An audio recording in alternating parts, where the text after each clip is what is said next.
ومن کان یؤمن باللہ والیوم الآخر فلیکرم جارہ،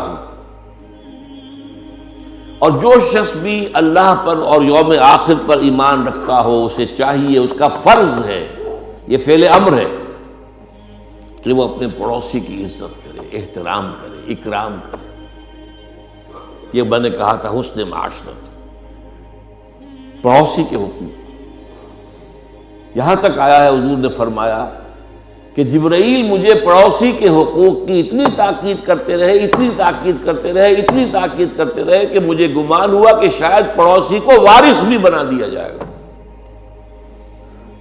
وہ رثا میں شامل ہو جائے گا، وراثت میں حصہ مل جائے گا، اس حد تک۔ پھر اسی ضمن میں وہ حدیث یاد کیجیے، وہ شخص ہرگز مومن نہیں ہے جو پیٹ بھر کر کھانا کھا کے سو رہا ہو، اس کا پڑوسی بھوکا، مومن نہیں۔ سورہ نساء میں 3 قسم کے پڑوس کا بیان آیا، والجار ذی القربى نمبر 1، والجار الجنب نمبر 2، والصاحب بالجنب نمبر 3۔ ایک وہ پڑوسی ہے جو رشتہ دار بھی ہے، تو دوہرے معاملات ہو گئے، قرابت داری کا بھی حق ہے، پڑوس کا بھی حق ہے۔ یہ تو یوں سمجھیے کہ معاملہ جو ہے اور زیادہ گمبھیر ہو گیا اس کے حقوق کا لحاظ سے۔ اور جس کے برعکس وہ حدیث ملتی ہے ہمیں، واللہ لا یؤمن، واللہ لا یؤمن، واللہ لا یؤمن، 3 مرتبہ حضور نے قسم کھا کے فرمایا خدا کی قسم وہ شخص مومن نہیں، خدا کی قسم وہ شخص مومن نہیں، خدا کی قسم وہ شخص مومن نہیں۔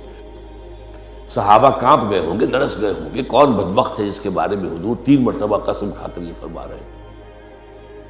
قیل من، حضور کس کے بارے میں ارشاد فرما رہے ہیں؟ فرمایا الذی لا یامن جارہ بوائقہ، وہ شخص جس کی ایذا رسانی سے اس کا پڑوسی چین میں نہیں ہے۔